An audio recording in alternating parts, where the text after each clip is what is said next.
आज की ऑनलाइन कक्षा में आप सभी का स्वागत है। आज हम उड़ान द्वितीय चरण के अंतर्गत विषय हिंदी कक्षा 8वीं पाठ 6 भगवान के डाकिए, जो कि एक कविता है। इस कविता से संबंधित हमें जो गतिविधियां दी गई हैं, आइए उन गतिविधियों को हल करते हैं। गतिविधि नंबर 1, नीचे दी गई वर्ग पहेली में भगवान के पर्यायवाची शब्द दिए गए हैं, उन्हें छांटकर लिखिए। ये एक वर्ग पहेली है। इसमें बहुत सारे वर्ण दिए गए हैं जो ऊपर से नीचे या दाएं से बाएं या बाएं से दाएं शब्द बनाते हैं, और उन शब्दों में हमें भगवान के पर्यायवाची शब्दों को ढूंढना है। तो मैंने थोड़ा सा प्रयास किया है, आप भी इस प्रकार से प्रयास करें और भगवान के पर्यायवाची शब्दों को ढूंढें और उन्हें दिए गए स्थान पर लिखें। जैसे ऊपर से नीचे में ब्रह्म, ब्रह्म कहते हैं भगवान को। अगला जो शब्द रहेगा जगदीश। अगला शब्द है परमेश्वर, परमेश्वर भी भगवान को कहते हैं। अगला शब्द है खुदा। अब बाएं से दाएं की तरफ प्रभु, विधाता और रब। आइए इन शब्दों को लिख लेते हैं। पहला है ब्रह्म, फिर जगदीश, परमेश्वर, खुदा, प्रभु, विधाता और रब। आइए गतिविधि नंबर 2 को हल करें। गतिविधि 2 को हल करने से पहले हम इसको पढ़ लेते हैं। निम्न गद्यांश को पढ़कर प्रश्नों के उत्तर लिखें। गतिविधि नंबर 2 में क्या दिया गया है कि एक गद्यांश हमें दिया गया है, इस गद्यांश को ध्यान से पढ़ना है और फिर इस गद्यांश से संबंधित कुछ प्रश्न दिए गए हैं, उन प्रश्नों के उत्तर हमने लिखने हैं। गद्यांश को पढ़ते हैं। डाकिया अर्थात पोस्टमैन, डाकिये को अंग्रेजी में पोस्टमैन कहा जाता है। तो डाकिया अर्थात पोस्टमैन एक जनसेवक होता है जिसका काम घर घर जाकर लोगों को चिट्ठियां वितरित करना होता है। गांव से लेकर शहर तक चाहे दुनिया कितनी भी बदल क्यों न गई हो, लेकिन चिट्ठियों का महत्व आज भी कम नहीं हुआ है। एक डाकिये का काम बहुत ही कठिन होता है। सबसे पहले वह अपने इलाके के लिए आने वाली चिट्ठियों को छांटकर एकत्रित करता है, फिर उसे अपने बैग में लेकर घर घर जाकर वितरित करता है, यानी कि बांटता है। मौसम चाहे सर्दी का हो या गर्मी का, हर समय हर दिन उसे जाकर अपना काम करना ही होता है। तो इसमें बताया गया है कि मौसम चाहे सर्दी का हो, गर्मी का हो, बारिश का हो, कितना भी कठिन समय हो, विपरीत मौसम हो, तो उसे अपना कार्य हर रोज करना ही होता है। इसलिए डाकिये का जो जीवन है वो बहुत ही कठिन है। डाकिये को गांव में देवदूत के नाम से भी जाना जाता है।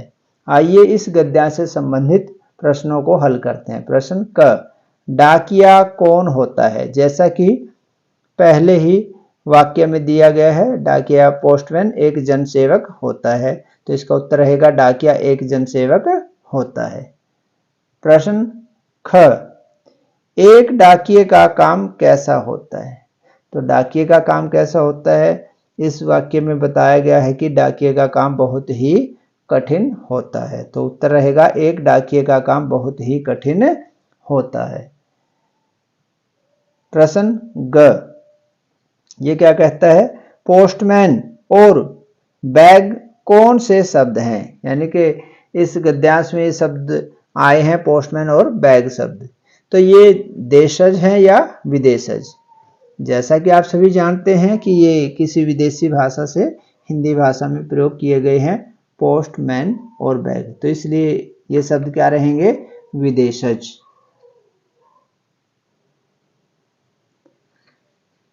गतिविधि नंबर 3, निम्नलिखित वाक्यों को पूरा कीजिए। ये 2 वाक्य दिए गए हैं, क और ख। आइए इनको पूरा करते हैं, लेकिन इनको पूरा करने के लिए कोष्ठक के अंदर 2-2 शब्द दिए गए हैं।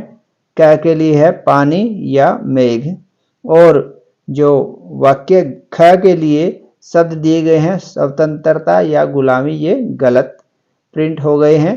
इसकी जगह शब्द आने चाहिए युग्म शब्द या पुनरुक्त शब्द। तो इनमें से हम ढूंढेंगे। प्रश्न क, बादल का पर्यायवाची शब्द खालिस्तान है। तो बादल का पर्यायवाची क्या रहेगा? पानी या मेघ? तो क्या रहेगा? मेघ। मेघ का अर्थ होता है बादल, तो यहां हम मेघ लिखेंगे। ख, घर घर खालिस्तान शब्द है। जो घर घर शब्द है, आप पहले भी इस प्रकार के कई प्रश्नों को हल कर चुके हैं। जब एक ही शब्द को दोबारा से बोला जाए या लिखा जाए ज्यों का त्यों, और उसके बीच में योजक चिन्ह हो, तो उसे क्या कहा जाता है? पुनरुक्त शब्द। तो यहां पर क्या आ जाएगा? पुनरुक्त शब्द। घर घर पुनरुक्त शब्द है। गतिविधि नंबर 4, सुगंध शब्द में उपसर्ग और मूल शब्द छांट कर लिखिए। जो सुगंध शब्द है, इसके अंदर कौन सा शब्द उपसर्ग है और कौन सा मूल शब्द है? इसको हल करने से पहले हम दोहरा लेते हैं कि उपसर्ग वे शब्दांश होते हैं जो किसी शब्द के पूर्व में या शुरुआत में जुड़कर उसके अर्थ को बदल देते हैं, उन्हें उपसर्ग कहते हैं। तो आइए हम इसको हल करते हैं। उत्तर, सुगंध शब्द में उपसर्ग सु, तो हमारा उपसर्ग क्या रहेगा? सु। और मूल शब्द, और इसमें मूल शब्द क्या रहेगा? गंध। मूल शब्द रहेगा गंध। तो ये बनता है सु जमा गंध, मिलकर बन जाता है सुगंध। तो सु उपसर्ग है और मूल शब्द है गंध। गतिविधि नंबर 5,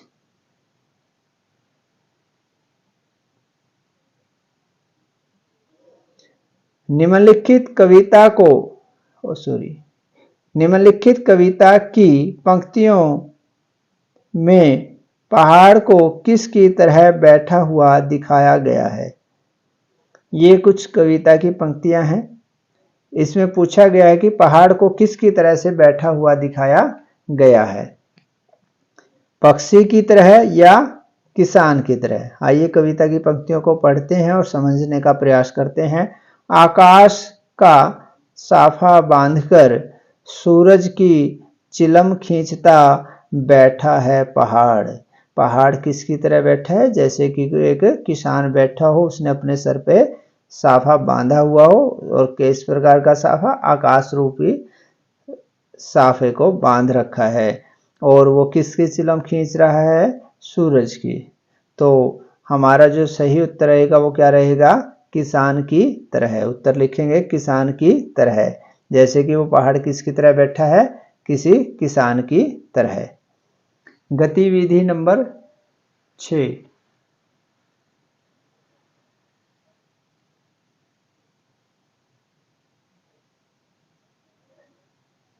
गतिविधि नंबर 6 हमें क्या कहती है?